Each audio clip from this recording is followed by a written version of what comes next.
So, why do you think I'm able to evolve so quickly and change and make connections faster?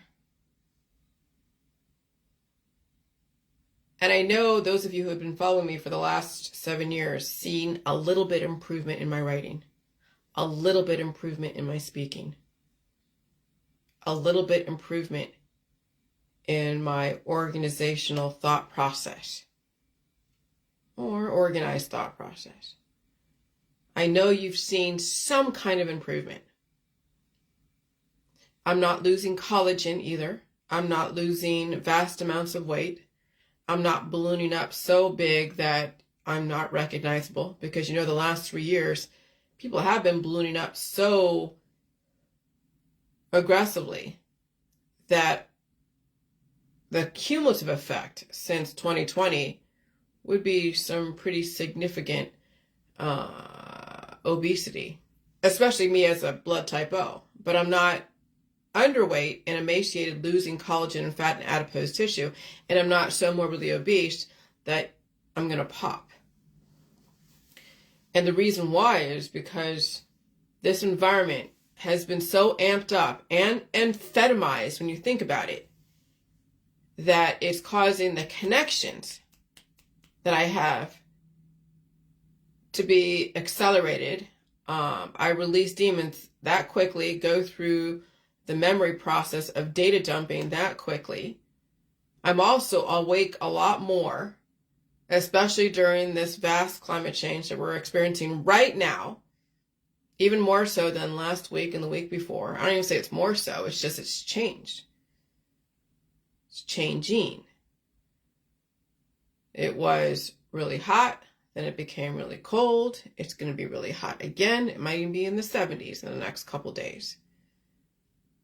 And then I posted those articles about what climate change does to people's psyches, to their biological internal immune system, to even how the community reacts to climate change, crime, punishment, domestic violence. All right.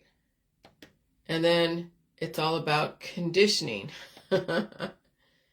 Everything is about conditioning. Conditioning for what? Well, that's the choice you're going to have to make for yourself.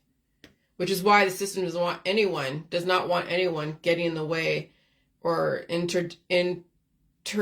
What is it? They don't want anyone inserting themselves into people's health and wellness regimes. That if a person has a desire to relieve pain and suffering, you do not get involved with that. Because in this environment, when you try to relieve pain and suffering for somebody else, they could end up dead. Because that's how aggressive this environment is. What do you mean? Because when you're recommending supplements and any kind of medications or remedies, that develops competition. That develops offspring. And if people have not been conditioned to release offspring, not only could they get bigger and bigger and bigger, but they also can lose so much weight, or that next offspring that will be developed from those remedies will be the straw that breaks the camel's back. And it's not just those offspring, which is, what do you mean offspring? Because when you are a probiotic taking an antibiotic, I don't care what it is, or any kind of remedy with an intention, that develops a negative, an offspring. That's all integers. And it's not just the offspring eating up the infrastructure, it's also what the offspring release, the waste material. Remember when you smelled the jelly juice when it was going through its lactic processes and it smelled like a sewer? It smelled like methane. It smelled like hydrogen sulfide. It smelled like ammonia, maybe. It had weird, pungent smells. And then we were drinking it, of course, because it gave us the life, the probiotics. It gave us things that we didn't have. It gave us a salt. It gave us the broken down nutrients from the fermentation process of that cabbage. And it helped us release demons, but it put us in a relatively curative state, which was okay for a minute back then, but now you can't afford to be cured. But yes, that the smell of the jelly juice was the decomposition, but it wasn't like poisonous. It was all life. But when you have life trapped inside a situation like a bottle or a jar, and it's all tight in an anaerobic environment, well, yeah, you can smell the decomposition. But again, it's not poison because it has all the nutrients. Not all. It has the nutrients from the cabbage, and it also had the electrolytes from the salt, and you had the water, and you had a little bit of the solid, so the body had something to grab onto. So you can imagine that what people are conditioning for right now is, well, they're conditioning to do what they've been doing, is to stay cured. Race to the bottom. Okay? And so, yeah, even though life can be amazing and give you life and give you energy and give you some relief, life also releases their own demons. And are you housing even the demons of the offspring of those microbes? Are you housing the demons of the offspring like your kids and housing their demons within you? Holding on to all of their demons, angst and worry. Okay? And so conditioning to live is a discipline. But you've been conditioned to pass away. You've been conditioned to exhibit a behavior, a desired behavior, through positive, negative reinforcement. And then at some point when the climate changes, conditioned to die. And that's the thing with this climate change. Before, let's say 20 years ago, we were used to spring and summer, fall and winter. And those were two pretty aggressive climate changes that the system was ready for, with all their different protection. Because you had the spring allergy season and you had the cold and flu season. And those were pretty aggressive aging process climate changes that the system had to manage. And so that environment was relatively predictable. And so most of the population, the general population, was able to be aligned with the formula that was given to them from day one when they were born all the way to the mortuary. And so you had children who were relatively healthy, managed correctly for the most part, unless they had other issues. And so they were able to kind of move up with their peers. Preschool, kindergarten, first grade, second grade, third grade, fourth grade. And it's interesting that I actually was held back in kindergarten because I was not developing as fast as my sister and as fast as my peers. So I repeated kindergarten, had a lot of trouble in third grade, fourth grade, fifth grade, okay, sixth grade, all right. And then seventh grade, junior high was when things started falling apart. Because I knew I was not like anybody else. And there was no way I was going to move up with my class. So I left. But that was the thing, is that most of the kids around me, they were all moving up together. What do you call it? Social promotion, which is when they say, okay, well, even though you're not up to par academically with your with your peers, we're going to still promote you. My sister, my parents didn't want that. They're like, either you earn your way up or you get held back. And I'm just like, I'm done. I'm just done. And so when most of my peers are moving up together, and they have a relatively peaceful household, they have their own shit, I'm sure, but they're able to move up together. Oh gosh, nope, I wasn't. I had a lot more things to learn. And so yeah, so it was a lot of learning the last 30, 40 years. Going on 50, so 40 years, I would be 10 years old 40 years ago, 10 years old. And it's not even that long ago when you think about it. Jeez. But now, I went through the pain and suffering of just not fitting in, but then also the last 7 years, the pain and suffering of feeling the pain of release and the suffering of retention and eating all the food and making the connections and explaining myself. And so I was able to finally now catch up with my peers, even though I don't have a degree of sorts and I don't follow the same formula. I've survived all of my own conditions. I'm really not afraid of the climate change. I can listen to indicators. I'm not addicted to all the distractions out there. I'm used to change. I'm not resistant against anything. And so I finally developed a capacity to then sit down and start remembering everything with words and sentences. And I studied, even the last 7 years, I studied so much. I remember, again, I haven't done that in a while, writing 40 pages in one fucking day. You know, I did that back in like 2020, 2021. When I was watching The Walking Dead and watching other things, and I'm writing so much and interested in everything. And even though I didn't really I had scattered theses, I was just memorizing and even learning basic concepts that you probably learn in high school and even in college, or remedial subject matters. But I was understanding them from a very different perspective, from an adult perspective with a lot of life experience behind me. And that's the thing, is it's hard to replicate life experience, because you've seen some of the things I've wrote living in San Francisco and living in different places and traveling different places and dealing with different things. And so right now I know some people are trying to gain those type of memories, those experiences, or want to travel everywhere. They want to experience different things, different cultures. Okay? But at this point in this environment, it's pretty sketchy flying around and driving around and being in mixed company, diverse company. It's pretty sketchy. And so, you know, but it's difficult to purge that, to purge that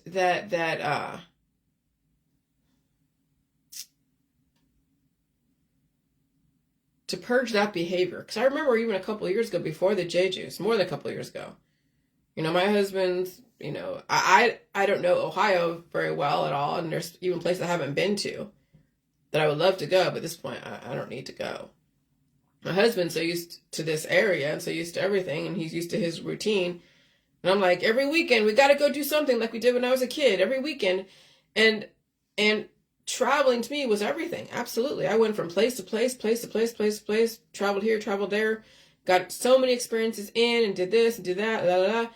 And so the last 7 years, I finally purged that behavior of feeling like the only way to feel like I'm a person is if I had to be out there somewhere. And if I was able to stay in one place. Because even when you're home, you can run away from home. People do. They're either at work all the time, and home is just a place to lay their head down, hang out with their dogs for a minute, and eat maybe some food, but not really, then go back to work, and then go play. Like, home is not a place where people feel comfortable cultivating themselves. Home is not a place for people to really know themselves. It's just a temporary place while they're running away everywhere, run away from themselves.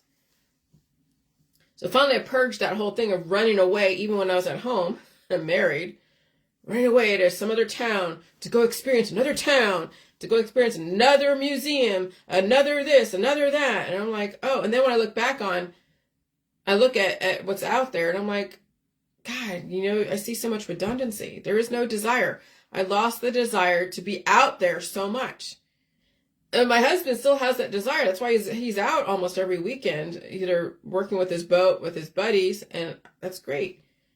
He has that traveling bone in his body. He's type O. He's taken on experiences. He's very smart. But I see the writing on the wall. And so over the last 7 years, I've purged out that desire to run away from the house. Yeah, I mean, people can stay home enough to fix up their house, which is what we'll be doing this summer while he's sort of fishing, but not fishing like he did last year. But being home more than not, and even just sitting with yourself, not always distracted, that's a conditioning problem. That's a conditioning to live. That's a discipline to stay home and sit with yourself with no distractions, no drugs, no alcohol, no smoking cigarettes, no people around you in your ear telling you this and that, and figuring out what you're watching on your Netflix or something else, or typing. I mean, I'll tell you, conditioning to live and sit with yourself is a discipline that is not practiced very often. And it does take help with your immune system releasing the desire to run away from yourself and run away from your house. And so the last 20 years since 9/11 was a major negative reinforcement. People are never going to forget 9/11. They're never going to forget the conspiracy world, whether you believe in it or not. People will never forget all the wars. They'll never forget all the different conspiracy theories that have been floating around through the Alex Jones world and other worlds. And so, as you know, negative reinforcement is vastly more effective than positive reinforcement, but can also backfire. Well, yeah, that's the Charles Mansons, the serial killers, the bullies, the SHOOTERSs, schoolyard bullies, all that. Yeah. So even though negative reinforcement does work, how far do you take it and what's your intention? And then there's other programming and things that must be in place so that way that situation doesn't turn into like a John Wayne Gacy or a Dahmer, okay, or a Richard Ramirez, or who's the other one? Polly Klaas and Richard Allen Davis. Okay. So all of us are in the process of conditioning to go in one of three ways. 1, conditioned to live with desired behavior, then die. 2, conditioned to live with desired behavior and not die. 3, conditioned to die. So conditioning to live or die or evolve to progress or regress is a choice you'll make as the climate is changing. And you're in that situation right now. You are in the process of making those choices.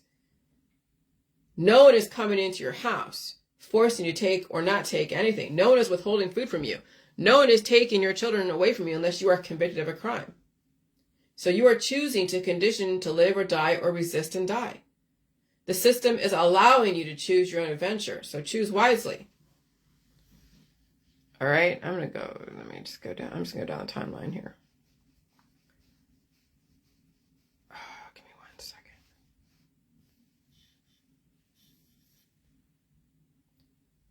Why is the climate changing? Because you can only reproduce so many offspring before the last generation becomes the most weak and the most deadliest.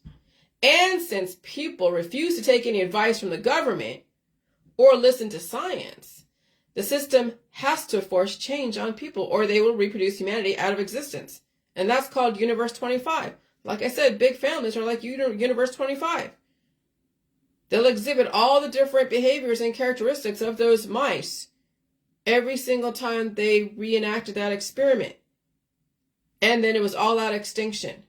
Remember I showed you that pen that when you treat grandma and you treat baby the same for the same diseases that eventually do turn into cancer, you'll end up with extinction, because then you hope that maybe the parent who is the daughter of the grandmother and the parent of the grandchild or their own daughter and son, if that parent has a way to redirect and not end up like grandma or their son or their own kids, and they're not being treated to death and they're not on their way out the door, they might have a chance because they still have a relatively working infrastructure, so as long as they haven't compromised it too much. But as you know, what families do is they pass on traditions to each other. No one redirects, does anything different. And so the whole family then gets annihilated because no one found a way to redirect the intentions from what happened to grandma, because grandma is advising the grandchild to do this, this, this, and this, as the parent is like at work. So you see why people end up annihilating their own family, because the old traditions are passed down. Okay? That's called Universe 25. So they will give you a choice, and they will also have their own insurance policies out there. Yeah, that's surrogate mothers, that's test tube babies, the system has their insurance policies to repopulate the human race because the petri dish has been exhausted. And it has. Just look at your community. You don't want to walk out there after dark. You don't want to be in places with diverse company with people popping off, realizing their PTSD. Your family alone is not responsible for repopulating the earth. So if you want so much family and sexual orientation, the system will give you what you want, and then you will reproduce yourself out of existence at your own hand. And you will not destroy humanity in the process. Remember, so much reproduction weakens every genetic line thereafter. But hey, who the heck am I, right? Go have fun. Don't listen to Jillian. She's stupid. Have it your way. Fine. The system expects you to resist me and them. They expect you to stay addicted and never change, which is why they attacked me so hard. And even though I had to evolve my bottom line, they will never give me any credit, if at all. It's better to fly under the radar than be so influential, becoming a shooting star, conditioning to live as a discipline. And that's the thing. Because the system cannot play one side or the other. Remember, they have to balance out death and life. And that's why when I go onto my YouTube and they've removed videos where I said, okay, well, VACCINESs are fine. They're perfectly safe and everything's wonderful. And I just played that side of it because that's what I thought the system wanted a few years ago. And they removed that video. Why did they remove that? Because eventually they're going to say the VACCINESs in this environment are not. Well, they won't say this environment because they have to. Well, they would say, yeah, climate change. But they say, okay, new information. But we already said that climate change is going to happen. And so even though the V's were probably relatively safe 20 years ago, and people were conditioned to accept the rate of death and reproduction, but when climate change happens, and you also have high sexual orientation, a lot of people mixing, of course, together, and then you have all the different therapies with all the different exotic diseases, at some point they're going to have to say, okay, well, we were wrong. We're sorry for pushing something so aggressive, such as these therapies, while we're in some kind of climate change. So then I realized when they were removing those type of videos, when I was kissing the system's ass, that they had to play both sides. And they have to, and so you can't take one side or the other. And that's when I realized when they were removing the videos, they were saying, oh yeah, Wi-Fi is great, right? When, okay, it is, but it also can be very harmful. But again, it's all relative to your predisposed issues. Is the system going to take down all the Wi-Fi and get rid of all the surveillance and do that? No, I mean, they'll acknowledge that there's probably some correlation to electricity and growth and cancer and all that shit, but it's still regulated by the FTC and it's been relatively safe. But again, everyone has their different tolerance levels. So even then when I said, okay, Wi-Fi is great, when you can't really say it is, because it's not for some people, they took that video down. I'm like, oh, shit. Okay, what the fuck do you want from me then? Oh, you can't take a side, Jillian. No shit. Because not everyone is going to experience the same perception. And we have to give tolerance to diversity. But is the system going to just cater to the weakest people and then destroy humanity? Or acknowledge, okay, we're sorry that you can't handle the V's. We're sorry that you can't handle the Wi-Fi. We're sorry that you can't handle the chemtrails. We're sorry that you can't handle climate change. But we're not going to compromise society and destroy society because you can't handle it. They will still acknowledge. And maybe there's money compensation, but if you're not alive long enough to realize that money compensation, if it's tied up in court for years, then you still got to figure out how to survive it. And so that's right now what the system is playing with. So I get where the system is coming from. You can't take a side because no matter which way you go, for or against, and even if you switch sides, the system will still punish you. So that's why you have to realize what we're dealing with here. It's not so much what's going on out there is bad or wrong. It's the fact that humans have the inability to adapt to change. And so the system will play Democrats and play that for 4 to 8 years and then switch to the Republican for 4 to 8 years and go back and forth. And that's why you see it was always Democrat, Republican. Independents that came in and said whatever, but they still weren't very influential. It was about Democrat or Republican because it was still a binary driven argument. You had to play both sides. You had to understand both sides. And that's why I stepped out of the war. I'm not voting. I will adapt to whatever changes that are made because the system will always regulate. No matter who's in office, the system will always regulate. And they have. You've seen it. What do you mean you've seen it? Well, that's the conspiracy community. Okay? And so then I realized also too, with this whole conditioning process, and then yesterday when I was feeling the climate change and I'm rolling around my bed, thinking I could take a nap, and I can't take a nap. I just had a bunch of food. Usually I can take a little bit of nap after I eat a bunch of food, but nope. I was awake. And even the last couple of my husband came home the other night, and I took a shower that day. I may have taken one, 2-second nap. I think I fell asleep for a minute, just like this, against the wall on my bed for a minute as I was watching, Grey's Anatomy. And then he comes home around, I don't know, 6 o'clock or so. He came home like 5 o'clock, 5:30.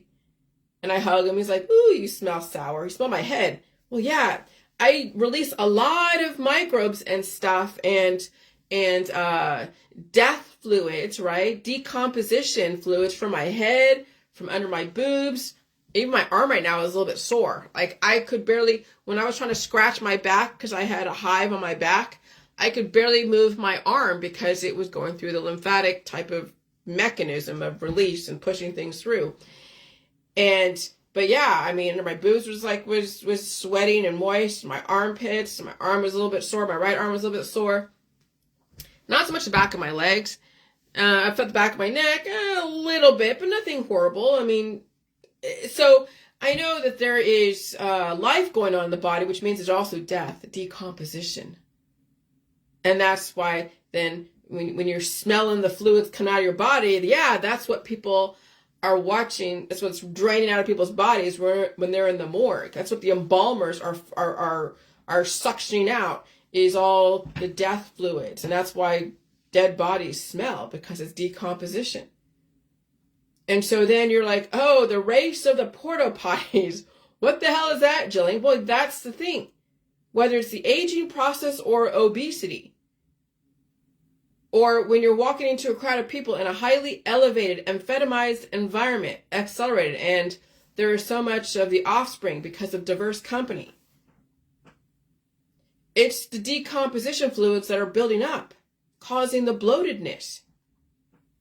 That's what I finally realized, that when I was talking about the mortuary stuff and decomposition and the microbes making the body move, and I realized, oh yeah, the microbes are also giving off their own waste material that has to also leave the body. Not just you pooping and peeing and sweating, but then that waste material from the microbes using your body as a toilet, just like fish. When fish are swimming around in their environment, they shit where they eat. They pee where they eat. So that's why they have to have, running water or some kind of plant material or something to keep refreshing the water, some kind of moving water to aerate it and all that. Keep things moving. And so the race to the porta potties, people are basically a toilet to all of their microbes.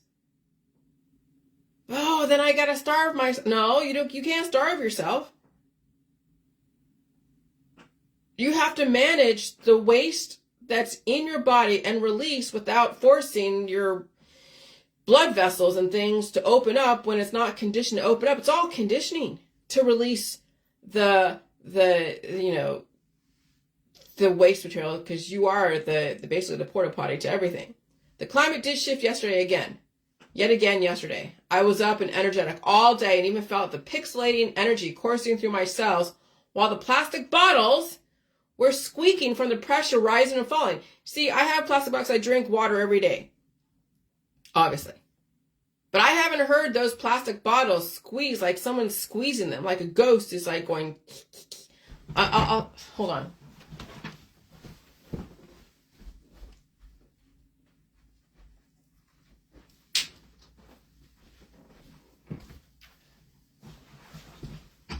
I have a plastic bottle here, and when it's mostly empty, I'll hear it squeak.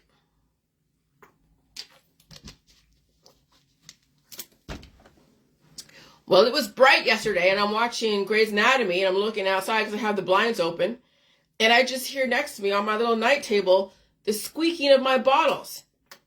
Like this, I'm like, and I've heard that a few times, and it was always when it was really sunny outside, and maybe it was cold outside too. Okay, so I recognize this time it was cold outside because it is. It's like right now it's 26 degrees. But the bottles were squeaking from the pressure rising and falling. It was also very bright and sunny outside, almost deceiving because it was also very cold. Despite how cold it was, I was also feeling warm. Okay? Isn't that a weird thing that it's cold outside, even though I have the heater on, but it was when I went downstairs, it was pretty cold, but upstairs is really warm. Well, yeah, heat rises. Okay, I get that. And so I felt the heat, and then later on I felt my nose fill up with excessive mucus. Now that was like in the middle of the night. Or growth, of which this morning I woke up and released the demons at 3 a.m.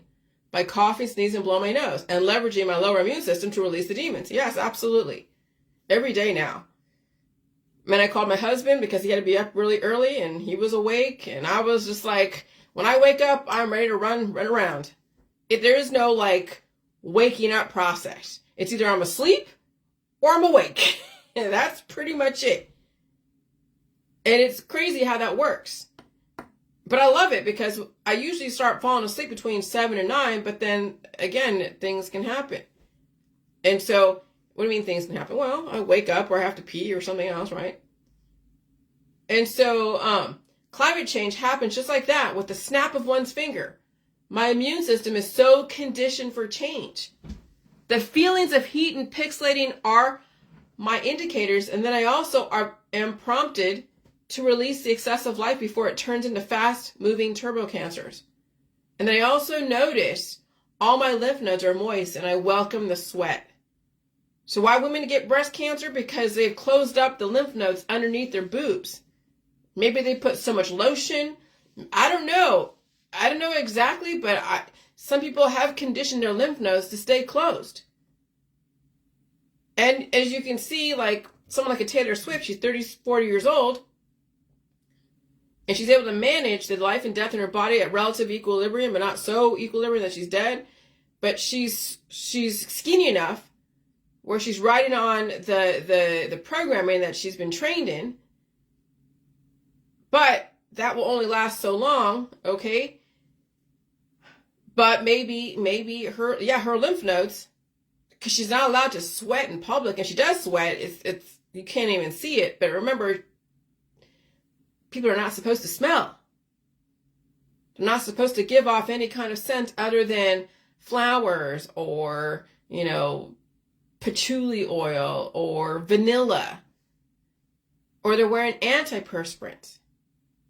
They're basically, they've shut off almost everything that would release, and the only way they would release would be through pee and poo through certain circumstances. And I've trained my body to only pee and poo certain times. When I was in China and I didn't want to use the public toilets, and so I knew where I was going to go that day because I was with a group of people, and I would wait to eat before I activated my immune system, so that way when I did eat, it would be at a place where they had good bathrooms, because it sucked going into bathrooms that there was no bathroom attendant, because you would see humanity all over the walls and all over the floor.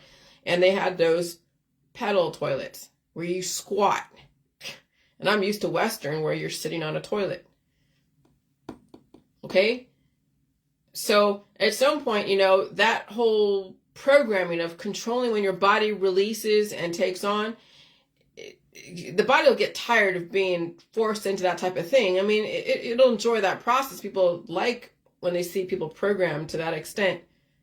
But then eventually over time, as you see, some people deteriorate and they get a little crazy, a little bit outbursts. People that are suffering from conditions that have outbursts, and of course the change for women, right? So you feel the hot flashes and the weight gain and the hunger and the fatigue and all these things. And that's the body finally saying, okay, it needs to finally release.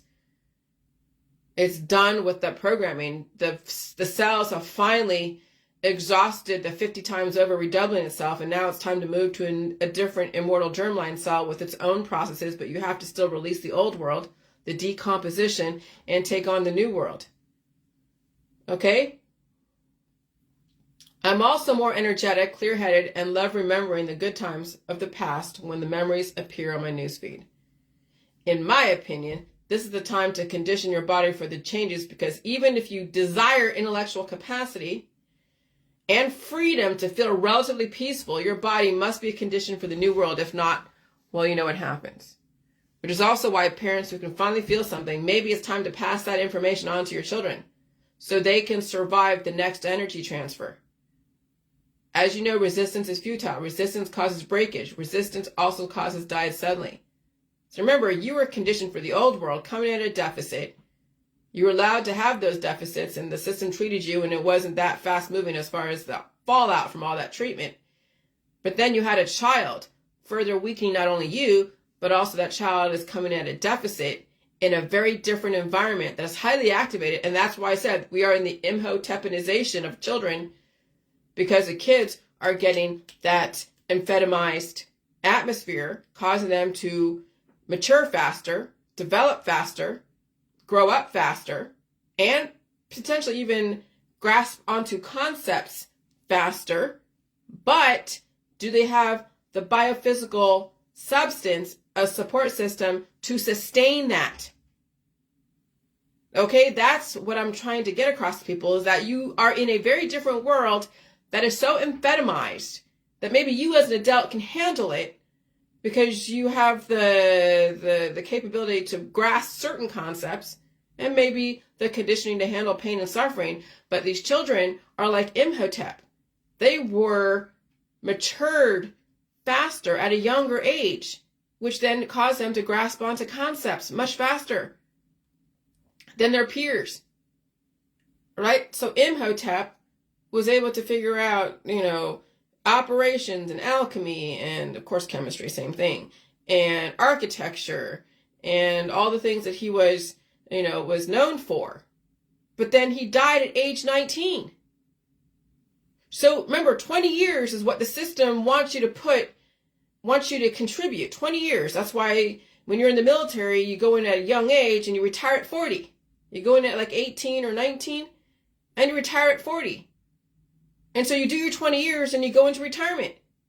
Well, now with the system accelerating, amping up the atmosphere, they want these kids to be so highly accelerated, so highly innovative. A lot of these kids are coming from type A and type B bloodlines, highly accelerated, a lot of kinetic energy. Maybe there's some academic, background. Or they're so highly energetic that when the teacher is able to put out concepts and they don't have too many health issues, the child doesn't have too many health issues, they can grasp those concepts much faster. And then you're seeing them graduate high school at 5 or 6 years old, which is great. Okay, hey, we all want our kids to be special and rise above everybody else and be like that. But then you know what happens when you realize your potential faster, sooner, and then you're riding that high. You know what happens, right? If you're not sustaining that whole situation and you don't have the infrastructure to sustain the taking on the substance and releasing the demons, then supernova, shooting star, rise, fall really, really fast. And so that's why you see stars that rise really, really fast and then they fall just as fast. So now watch these kids rising so fast, maturing so fast, developing so fast. Just like the tortoise and the hare. And they fall just as fast. Which is why then you have to figure out, okay, what environment are you dealing with? What lifestyle predisposed issues are you dealing with? What economy are you dealing with? What kind of school system are you dealing with? What kind of financial situation are you dealing with? What kind of predisposed issues are you dealing with? What kind of situation? I mean, there are so many factors that if you want to survive and you want your kids to survive a certain way, and that may be a lot for people, that maybe it's only the parents that can really save themselves, because trying to manage your child to survive an environment that is not favorable for their survivability because of so many factors, that I don't blame parents for saying, no, you know what, here, school system, I'm done. Take them, do what you want. Kid has issues, I'll take him to a doctor, which of course you should do. And you just cut your losses and come what may. Expect the worst, hope for the best. Okay? But some people might be in the position that they're rich enough, they have enough latitude, they're stay-at-home moms, the husband's off at work doing whatever, or they're independently wealthy, and they decided to homeschool their kid. And so one child versus like 2 or 3. And so they're able to then figure out how to incorporate reading and writing and arithmetic and all the things and all that, and computers. And then if they get sick, give them that latitude to be sick, feed them, and if it's necessary, take them to a doctor, of course. I'm never advocating not take to a doctor. But at least they have the freedom that they don't have to compare themselves to their peers. And that's, I think, the bottom line, is that homeschooling is great if you understand how to work the homeschool system. Because it is going at your own rate and allowing for sickness if it's necessary. And also giving them, a program that works for them. What do you mean a program? Well, you can figure out how to engage them in so many different ways, and also get in the necessary basics like writing and reading, arithmetic, and computer sciences and all that. And then also understanding how important it is to deal with pain and suffering without it taken away from their bottom line. And when is it appropriate to go get something treated? And understanding when you get something treated, okay, but now that's more life that you're going to have to release, but also feed. And it is a transition, and it's something that I couldn't legislate onto a child or anyone else. But if that kid is smart enough, that kid is open enough to hear this kind of concepts, they're going to have to figure it out for themselves. But even then, they may not be mature enough. But at least you as a parent know what's going on, and some things are out of your hands. Okay? So, and so, which is also why parents who can finally feel something, maybe it's time to pass the information on to your children. It's not bad to feel bad. Just if you can't handle it, fine. And you can't be the one to say they can handle it. So they can survive the next energy transfer. I mean, my mom said suffer in silence, but you're like, oh, that's so cool, but not really. But you have to be the strong parent. But then how much suffering is too much suffering? How little suffering is, that's the thing, is every parent, every child is different. And I couldn't tell you. But I remember, suffer in silence. Okay, I'll suffer in silence. And so, as you know, resistance is futile. Resistance causes breakage. Resistance also causes die suddenly. This is not the time to chase pleasure, paradise, wealth, and prestige. I mean, you can chase pleasure and paradise, but it will be short-lived. Remember, for every growth, there is a death. And if you're not releasing those smelly decomposition fluids, then you are holding them inside. And with how aggressive this environment is, there is so much life, which is why you see turbo cancer. If there's turbo cancer in your community, when diet suddenly groups are talking about turbo cancers and people are dropping like flies with diagnosable conditions, can you imagine how much growth you have in your body? How much death you hold within? How much decomposing materials you hold in your body? You can only imagine people are human porta potties racing to the bottom, literally and figuratively, starving themselves and refusing to release the waste material as they are stopping their immune system from releasing through pain and suffering. I get it. You can't handle it. But when I get those hives, that's waste material coming to the surface that is going to be released through my lymph nodes. I don't try to stuff it back in the body.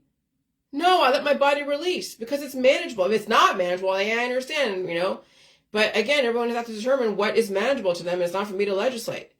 Some people have been conditioned to handle it, and they just need another confirmation that they can survive it. The aging process is holding those decomposing fluids within your body, melting away your life force, because those microbes are also shitting in your body. People hold on to so much ammonia. They hold on to so much hydrogen sulfide.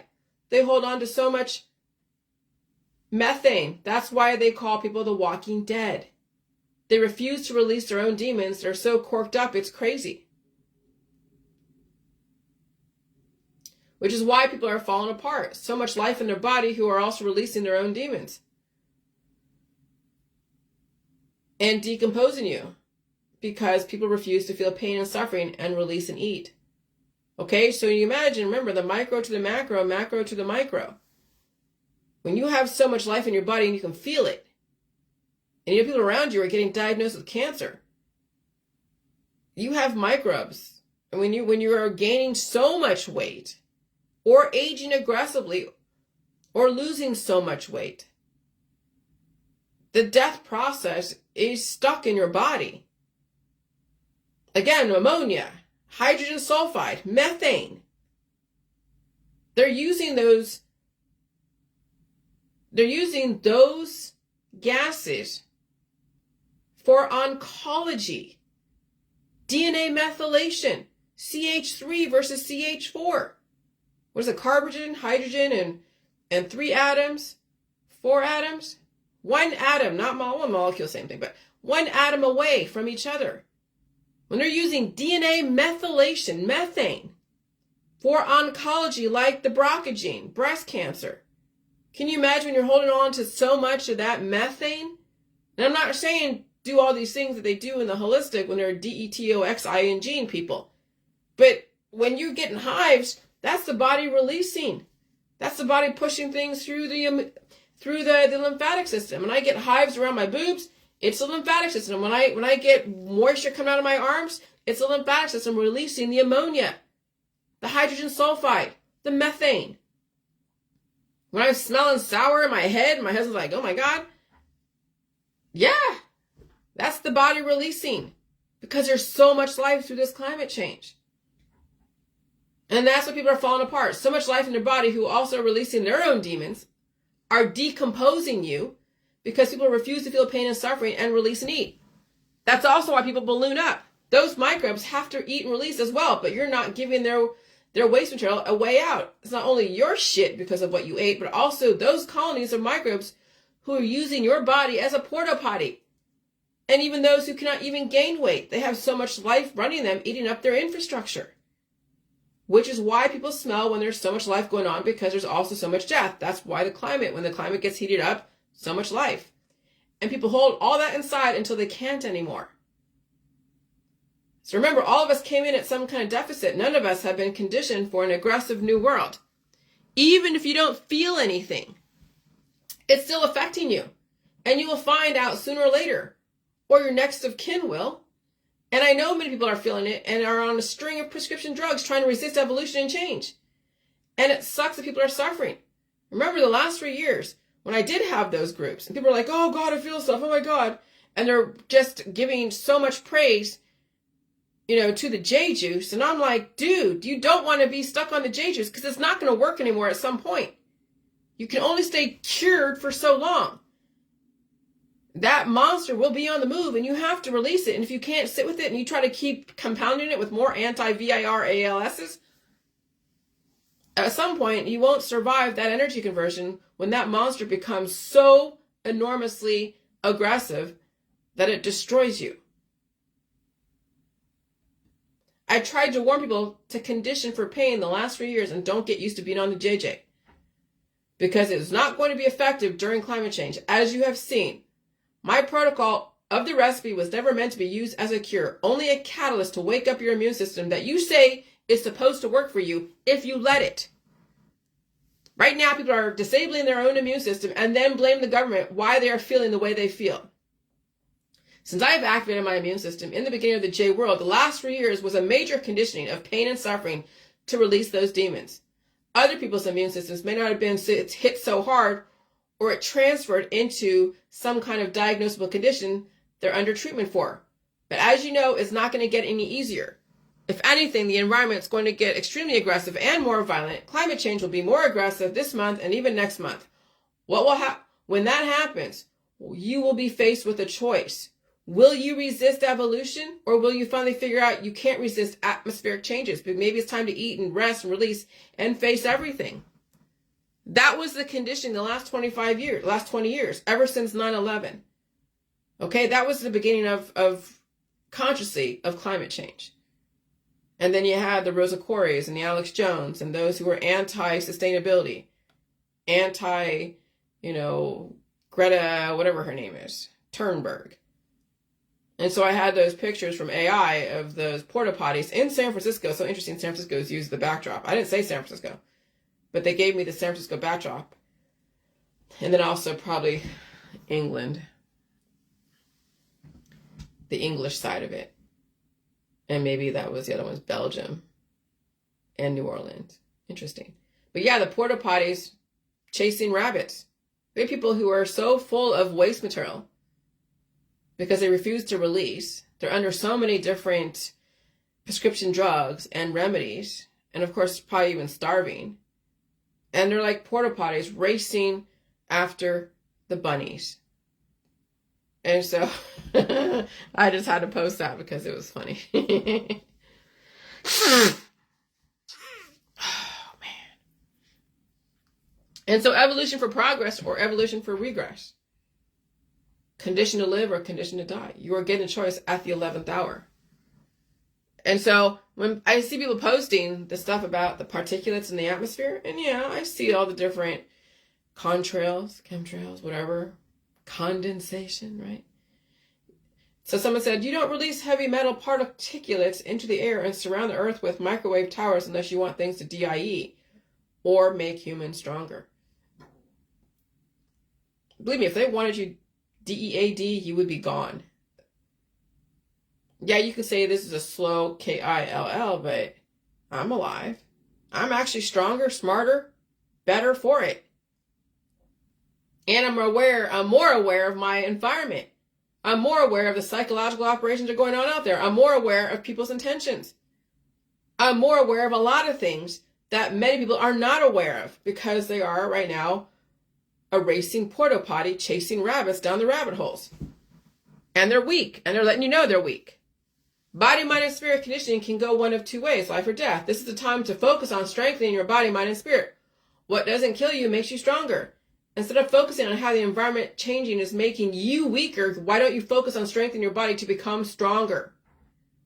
You already accepted death a long time ago, so that should not be a surprise when it actually happens to the weak. But maybe it's time to reconsider the death process and outcome. Because whatever you have an expectation for, it will be realized sooner in a very aggressive environment. Everything is about conditioning. Everything is. Are you conditioning to live or are you conditioning yourself to die? Are you conditioning your kids to live or you're conditioning to them to pass away?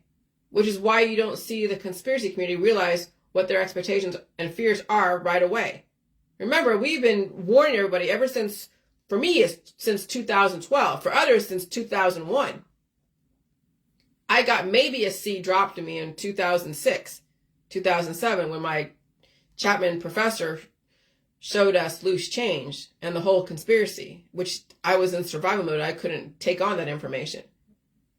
And so, no, if the system really wanted to implement climate change so aggressively, they could have taken out so many different things and then put in some other things and whatever. No, they were trying to prepare you for change. You had the last 20 years to figure out how to assimilate to the changes that are happening right now. You thought they were paranoid idiots, the conspiracy community. You even made fun of the conspiracy community if you are a mainstreamer. You said they were mentally ill. You said they were gullible. You said a lot of things about people who were trying to warn you. Well, everything is about conditioning. Change is about conditioning. How you view change is all about conditioning. Which side of change you want to stand on. You can resist change and die, or you can embrace change and assimilate and potentially live. And that is why it's such a long time of conditioning for people for this change. Climate change is not just the weather. Climate change is the economics. It's the biodiversity. But before they did major changes, they alerted certain people to spread the word. They allowed people to characterize change almost any way they wanted to, which is why you see both sides of the story out there. Because no matter how you get this information, you still received the information. And people receive information effectively when it's through negative energy.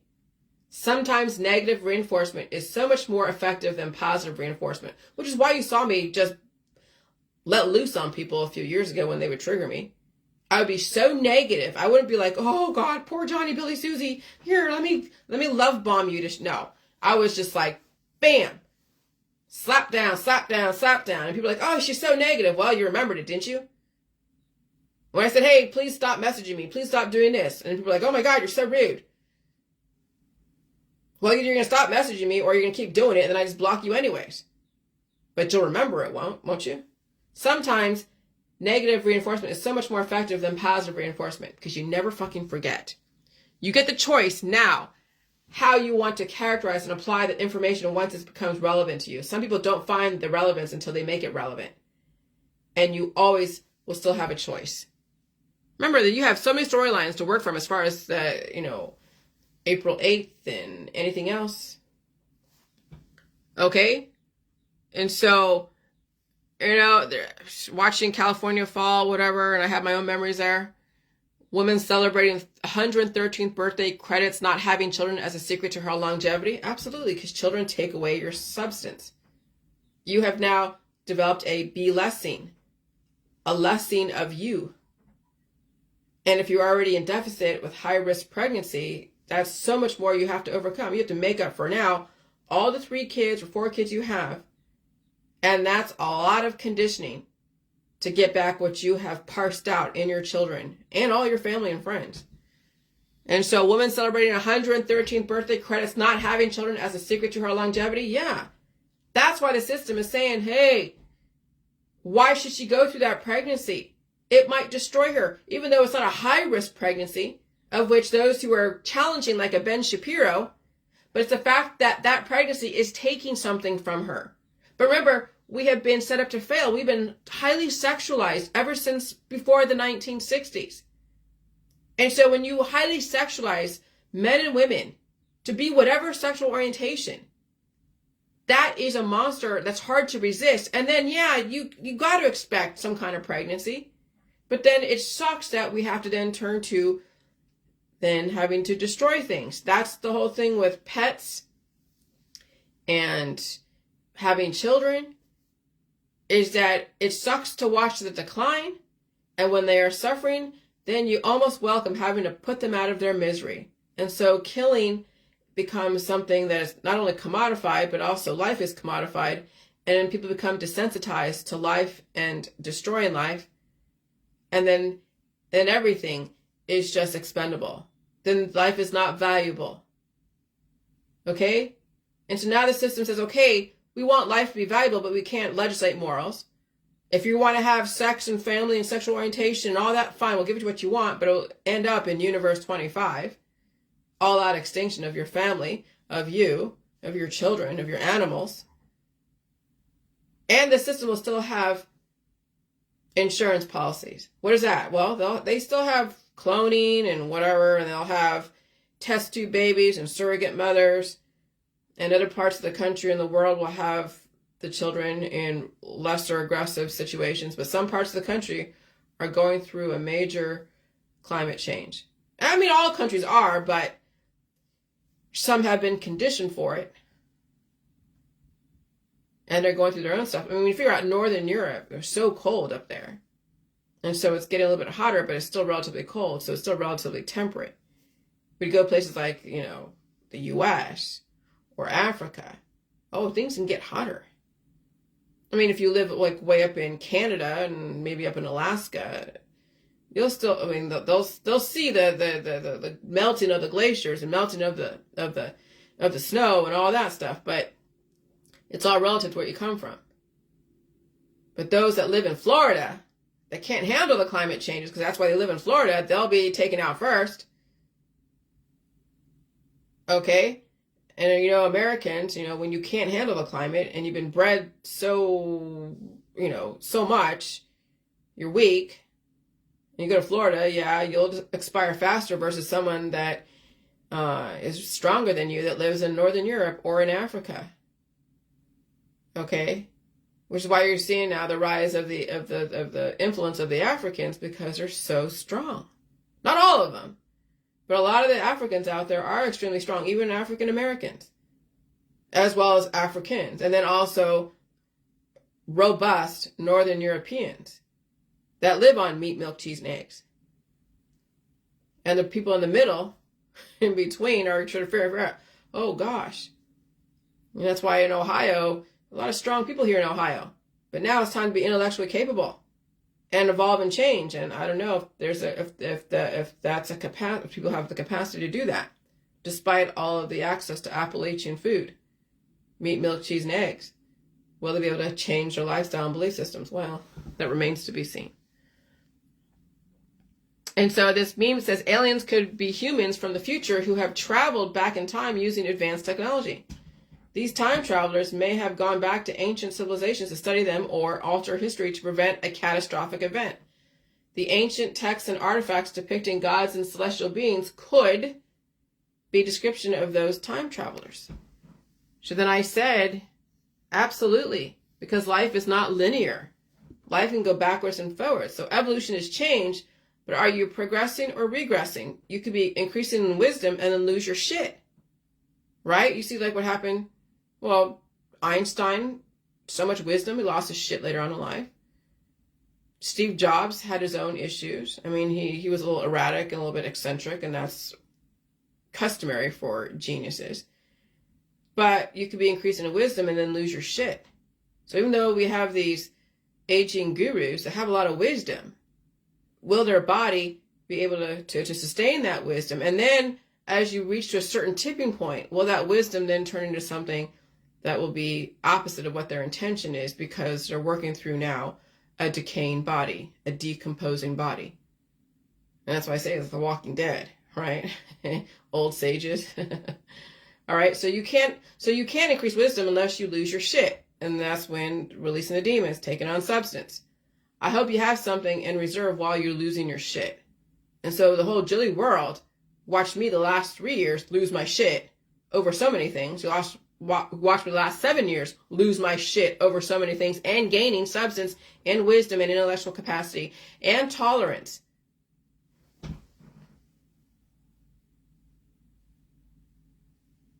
And so they're bringing in the giants. Did ancient giants walk the earth among early civilizations? Abso-fucking-lutely. Oh, yeah, Biden's trying to slam the gig economy, the MLMs and all that. We'll see what happens. I did that whole thing with the tortoise and the hare. Are you racing to your death? Okay, so the system taught you how to discipline yourself to death. When you're chasing rabbits, you also become the race. Going down rabbit holes, you become a rabbit. In the story of the tortoise and the hare, the tortoise starts off slow but finds a rhythm, while the hare sprints ahead but loses steam over time, allowing the tortoise to finish a race and emerge victorious. Now, really, the rabbit was so overconfident that he decided to take a nap, and then realized, as he lost focus, that the tortoise was passing him by. It's the same concept.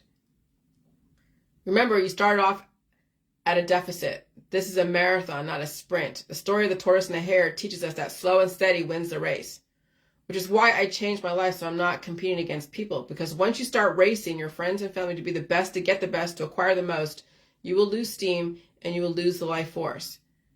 It's like racing on a half a tank in a really nice car. When you lose gas, you're done. In my opinion, don't race so hard you lose gas before you can get to whatever said finish line there is, because that finish line could also be the hospice and the morgue.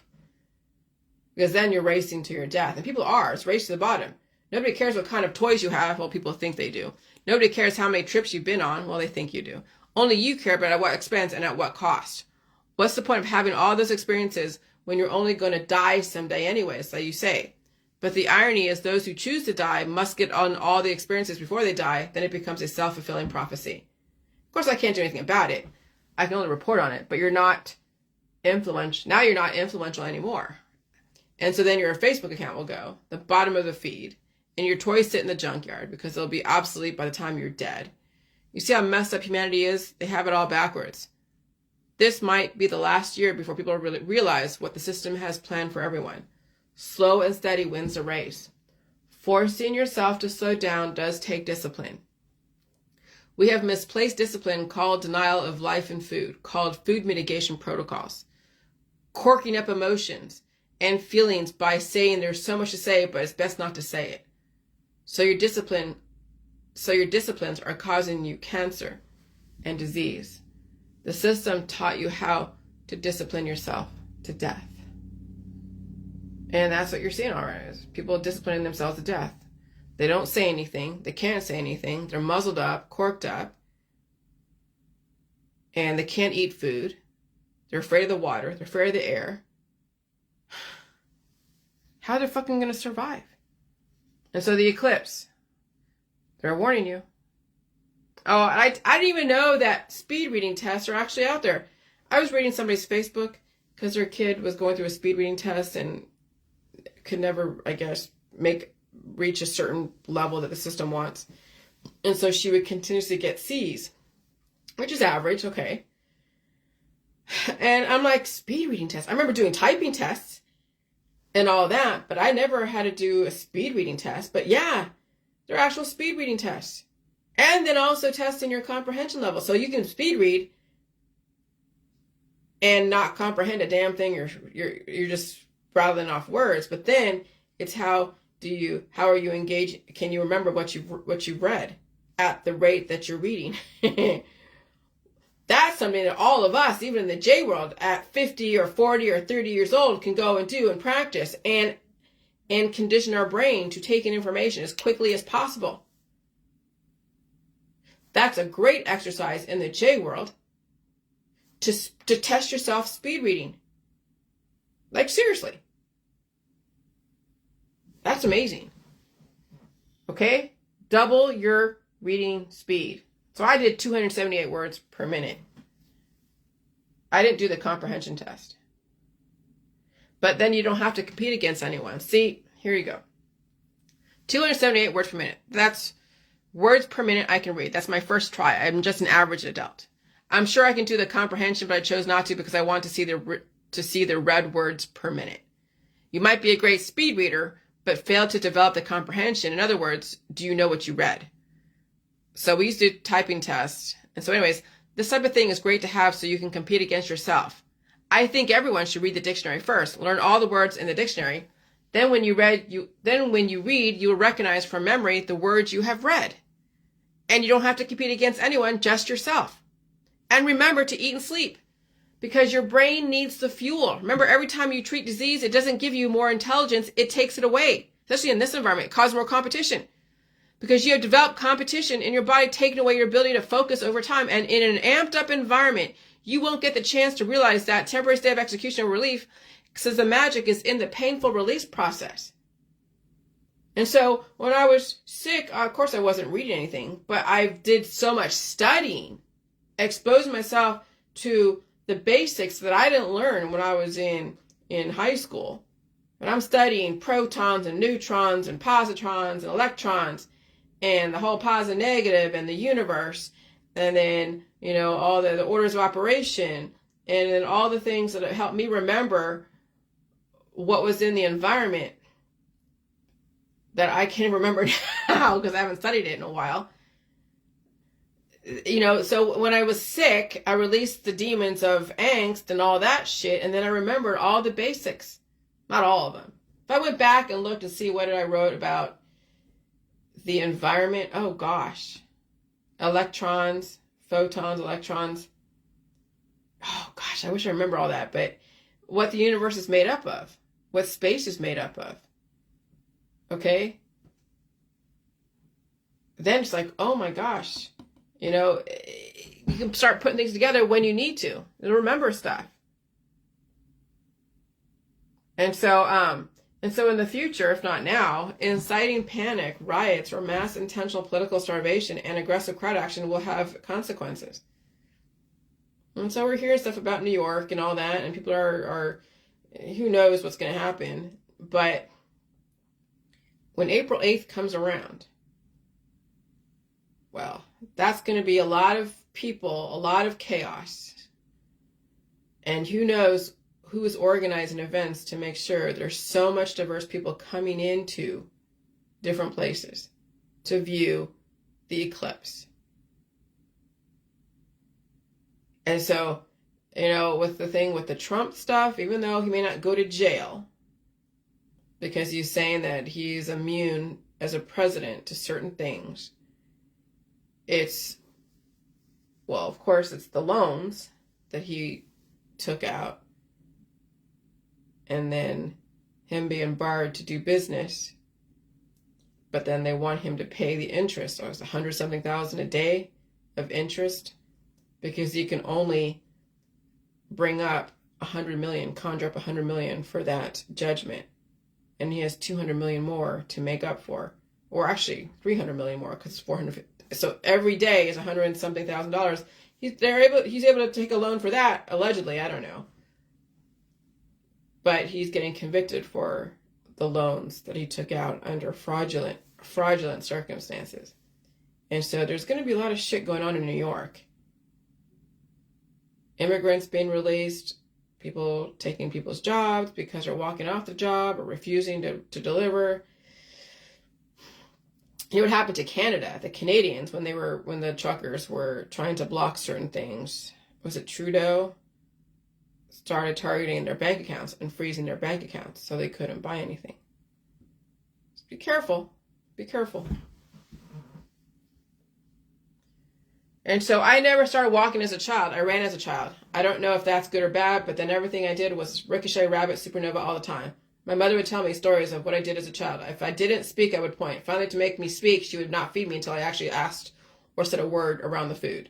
And so, yes, excellence is great when the environment isn't working against you. But she could not do what she did back then, today, back in the 80s. It was a very different environment.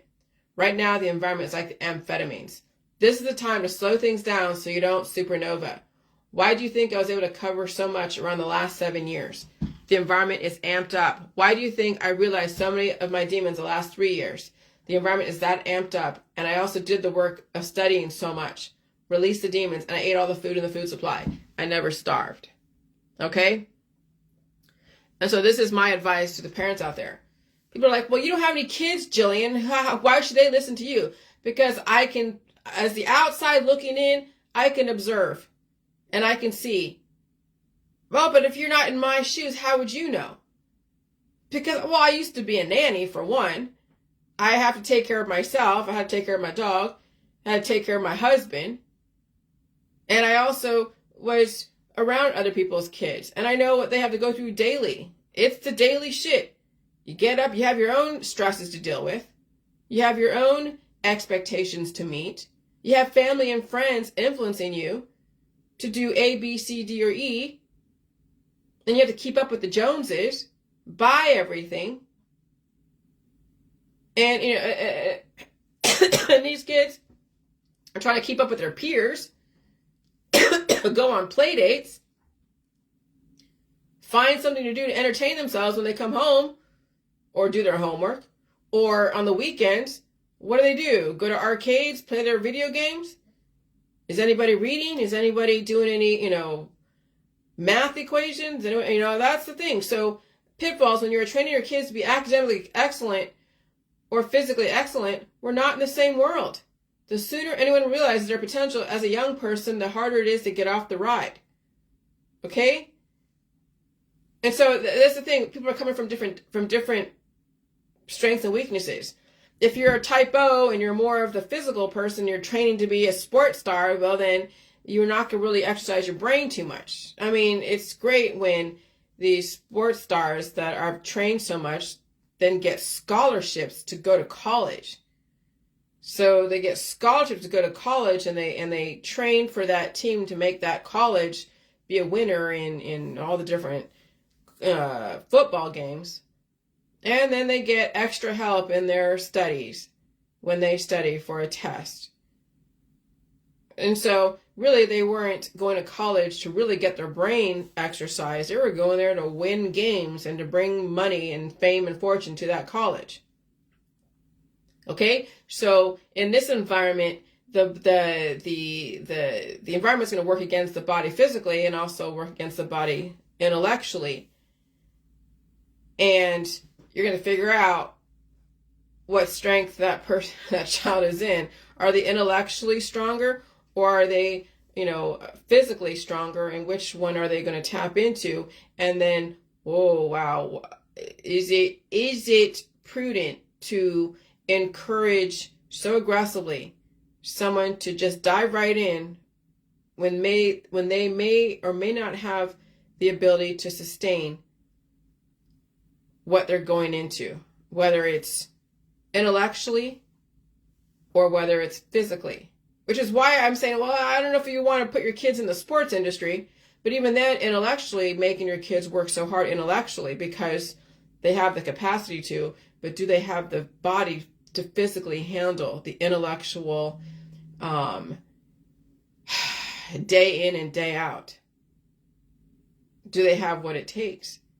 I mean, they might intellectually, but can their body handle that intellectual expectation that everyone has around them, right? So the sooner anyone realizes their potential as a young person, the harder it is to get off the ride. But you don't want to be so slow that you can't jump on the ride and jump off when need be. There's so much redundancy in the population. The system doesn't need half as many people as there are right now. So before you jump into realizing your potential so soon, better make sure it's worth realizing your potential sooner than later. Remember Imhotep. He died at 19, but he had so many resources he gave to that world.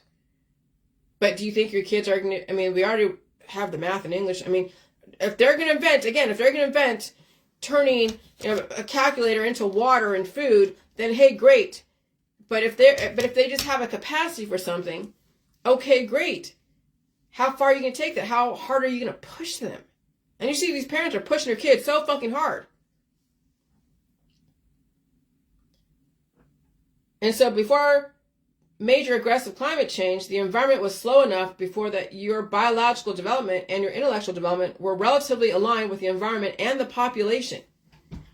Today, during climate change, your children are going to develop so much faster intellectually that biologically they might have a harder time keeping up biophysically. And on the other side of it, kids are developing so much faster biologically that intellectually they have a hard time keeping up with their peers. They supernova way before their body could catch up to handle the energy conversion of aggressive intellectual capacity or biological capacity, physical capacity. That's why the parents need to remember they came from a different world. Your children don't have to be the extension of what you never achieved. But if they are, I hope they survive your hopes and dreams. Because your kids never had the time to develop their own. They were on a train that left the station way before they even knew they were on the train. Because they don't have a life of their own. They are living your life, obviously. Imhotepinization of youth who are mini adults. They mature faster, they die younger. That's the formula right now. Which is why I'm so glad now I had developmental delays and I didn't mature as fast as my peer group. But today, I'm like 30 in my 50s realizing my potential. What parents don't realize is they don't have to work so hard to beat their peers. You are alive. You made it. You figured out how to keep yourself alive. You made it. Now just stay alive. And they can give their kids a chance to have a childhood they never had. There is no one to compete against except for themselves. And so I give everyone permission to relax a little bit and redirect. Prioritize biophysical survival because intellectually we have already reached a tipping point. Intellectually, the system has already what they need. Well, we don't need another fucking football star. Now we need very strong, physically strong people who can handle climate change and still learn at the same time. It makes no difference if you are a genius and then your body gives out. It makes no difference if your body's so strong that you have nothing up there to offer to the world except for sex and violence. Or children. Why do you think so many young people are dying suddenly? Because they ran out of the gate. They didn't take the time to check the wind direction. They tried to repeat what their parents have done. They also became the extension of their parents. Until they became so exhausted they had no more fight to live anymore. And so they died suddenly.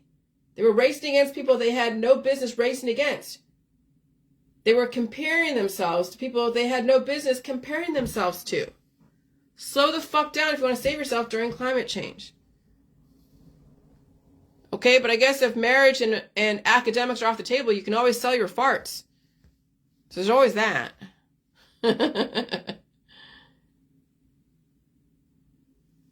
And so it's a race to the bottom. It's time to slow down. You don't have to outperform everyone in your peer group because right now people are writing checks their body cannot cash. Climate change is bringing up everything to light. People are so ambitious, they're taking on credit they cannot afford to make those payments. It's okay to stay home and stay safe, but you will find out. We all will find out April 8th. Even if nothing happens to you specifically, everyone will be affected eventually because you will see it. And then you know how people are when they see stuff. Like you see those dogs like on the Facebook reels and they're watching and the human pretends that they passed out from eating a food. And then they give it to the dog. Dog's like, He doesn't want to eat the food because he thinks he's going to pass out like that animal or like that human. Yeah, when you see people like on April 8th, whatever it is, and there's chaos and there's stuff going on, you realize, oh gosh, we're next. It's going to happen to us. Yeah. So even if nothing's happened to you specifically, you will see that vision if you're watching Facebook. And if you're not, shit's going to happen anyways, right? And so the system, so this is for all the parents out there trying to keep up with their peers and trying to make their kids keep up with their peers. The system is looking for Imhoteps in the population. They're looking for kids who have it all. And if your kid has a hard time competing, getting C's versus A's or B's, don't make them feel horrible. Keep finding ways for them to feel successful in certain subject matters. Encourage them to read all the time. Encourage them to use the computers. Encourage them to understand how to write, do math. They don't have to be better than everybody in their class. The system is looking for high performance children because once they get their hands on them, they will squeeze every bit of resource out of them until they pass away. So while you're watching these little geniuses out there being thrust out there, shown that they are the new next little genius, new next little Einstein that's going to invent the next best thing to slice bread, now they're under so much pressure to perform. And you can imagine if they don't succeed or live up to the expectations, what it does psychologically to that poor child. Okay? So wanting your kids to be so smart and so amazing to the point where the system gets their hands on that kid, you're setting them up to fail. And yourself. Which is why you never want to compare your children to the highest performer in your class, because you don't know what kind of shit they went through to be that kind of high performer. And they will be enslaved forever and potentially destroyed. Give your kids a chance to perform at the level they are comfortable with without you making them feel horrible. They're not measuring up. Because teachers are trained to find the high performers and then exploit that resource. And there are kids out there that are being browbeated by their parents because they don't get something, and the parent is coming down so hard on that child, making that child cry because that parent has so much to live up to. That kid is the extension of them. If that kid is not performing at the level they want them, then that kid will be browbeated so hard. And that's what some of these kids are facing because their parents didn't make it, and so they expect their kids to make it to make up for what their parents have or have not done. These poor children. But never give up. Never compare your kids to the little Imhoteps who might be in the population, and it does not mean they will make it. No guarantee anyone who has not redirected their own immune system will make it. So slow the fuck down and allow your kids to be kids if it's even possible. Because right now it's a race to the bottom. And even if your kids are not highly academic, it doesn't mean marrying them off to some predator out there is going to be the best thing. Especially with high divorce rates and domestic violence and people popping off. I would be reticent in forcing your children into marriage and family. Which is why I don't have any children, because I can't imagine what parents are dealing with today. I don't even want to imagine. I give you a lot of credit. You are up against a whole lot and a lot of suffering. It's a lot easier to encourage your girls and boys to live within their means, stay alive, face their own demons if they can, and it's okay to be single on your own. They don't have to sow their wild oats, but if they have not released their demons, they will sow their oats and you hope they survive it. The future will be very brutal for children today if it isn't already. Okay? And so I posted the age of Imhotep. He was born in 2667 BC and died in 2648 BC. He was 19 years old. Okay? And so he was a commoner by birth. But that environment was so aggressive. And who's to say how those different energy machines out there, even back 2600 BC, were positioned. Maybe some areas had a higher electricity level somewhere and fed them and did all that, and they increased their intelligence, they got things faster. And they realized the power of electricity, the power of frequency can make you really smart, but also if you're not supporting that energy conversion, it can also make you really dumb, as well as die. And so the system destroyed the giants because of their violent and predatory tendencies. But since the human population looked up to the predatory giants who enslaved them, literally and figuratively, the system collectively had to reenact the past to develop the dichotomies observed. However, how horrible to observe how horrible shit can be and then finally breed the predators out of the population. Okay? And so what am I saying here? Okay, so my whole point with this is why you're seeing so much war and death and destruction, and why you're seeing, one country basically try to eradicate another country. And I'm not going to go into the details. You already know. People are activists against whatever. But you can't force people to change. You can't force them to try to protect themselves. Okay? I mean, remember I said that if I hadn't learned the fight or flight syndrome and strategized my survival when I was younger, I would walk into situations and be done and be dead. And so how does the system get a strong human race? It's brutal. They got to go through some shit. And when you're given opportunities to save yourself and to protect yourself, and you don't, and you're always looking for someone else to protect you, and you can't protect yourself, then that's easy to take away a population or a person. And so people destroy themselves because they never figured out how to protect themselves and save themselves. All right, so let me read this again. The system destroyed the giants because of their violent and predatory tendencies. But since the human population looked up to the predatory giants who enslaved them, literally and figuratively, the system collectively had to reenact the past to develop the dichotomies, observe how horrible shit can be, and then finally breed the predators out of the population. So what you saw with Epstein, Weinstein, R. Kelly, potentially B. Diddy, and other people. All right, you're seeing what people breed. And when you allow people to breed that type of predatory situation, yeah, you see, it's not the system. People are actually doing it to each other themselves. This is what happened way before CIA and MK Ultra, okay? So when they see people exhibit certain characteristics, they know exactly how they came to be, who they are. And then you can justify pre-crime because certain behaviors exist when someone is that predatory. Either so sexual, because we have sexual predators out there, or so violent, or what the words they say, even the diets they are on. You know what happened to that person at some point in their life and what was sustained and what was accepted. So the system had to see how predators were developed, nature and nurture. And they can also see how these children turn into predators by what the parents do and do not do. People say, oh, I should not be responsible for my kids' behaviors. Bullshit. But again, you had partly to do with it. What genes you gave them had partly to do with it. Their environment, the stuff they watched on TV, which if you're a working mom, okay, I get it. But then the schoolyard, their peers. Okay? And so how much of it is a parent's responsibility? Well, parents know what they do and do not do. They know what they turn their head away from. They know what they deny. They know what they spoiled their kids. They know it. But at this point, it's too late. So they'll justify. Instead of saying, oh, well, maybe I was wrong somewhere.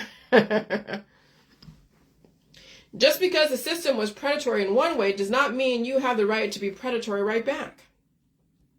Two wrongs don't make a right. People think they're right until they observe their own behaviors in other people, and then they are disgusted. Yeah, you should be. You help breed those predators in the population. And it's very difficult to break out of paradigms because people will mischaracterize or assume malintent. And so that's why I had to turn to science. And I had to explain myself. Because if you've watched me the last 7 years and you watch things that I went through and people were protesting and this and that, whatever, resisting, well, you could characterize what I was doing as any way you want. But in reality, there was a scientific thought process behind it. But just because what you do to the goose doesn't mean you do that to the gander. Because there's other factors that were involved that would not have the same outcome. Okay? And so I had to explain that. And then never go down that road again. Because you know how horrible some of these roads are that people go down, which is why I have no animals or children. Because it's a suffering like no other. When you have to watch the decline and then you have no power, and then you're forced to kill things because you don't want them to suffer, and then you make killing okay. But before that happens, you watch life decline before your very eyes is suffering that causes trauma. And then people get desensitized around death and suffering and trauma. So watching life decline before your very eyes is a suffering that causes trauma. And also, people get desensitized around death and suffering and trauma, and then life becomes meaningless. It becomes a commodity, something to sell. And then people become death angels, selling death all over the place, calling it life. Because for every puppy you reproduce, every kitten you reproduce, you just destroyed another animal. Every dog that you breed, you are destroying that poor animal. Destroying the quality of life, destroying everything. For that puppy, for that kitten, for that baby. Which is why you have so much post-traumatic stress disorders in the population. You have violence and predatory behaviors and then died suddenly. Because people have commodified life so much, they see no value in it. And so I watch all these breeders out there, oh, look, this cute little puppy, this cute little this. What happened to the poor mother? They don't care what happens to the mother because they have all these fucking puppies.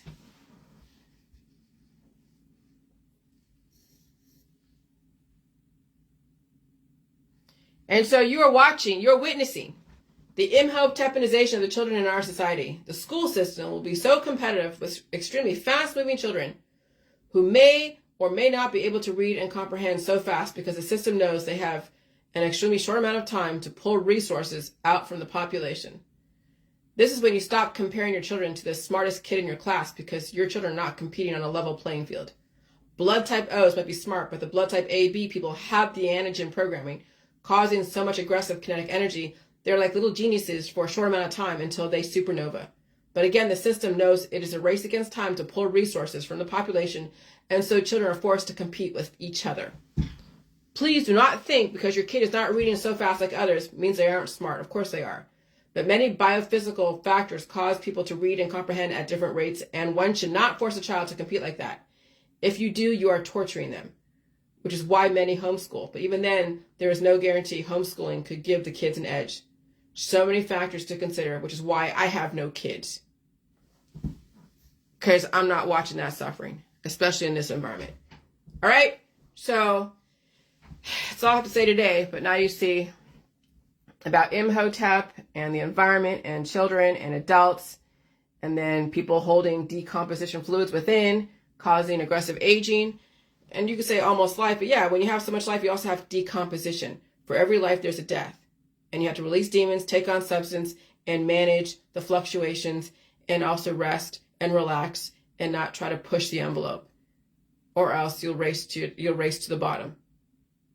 And I guess if it's worth it, then do it.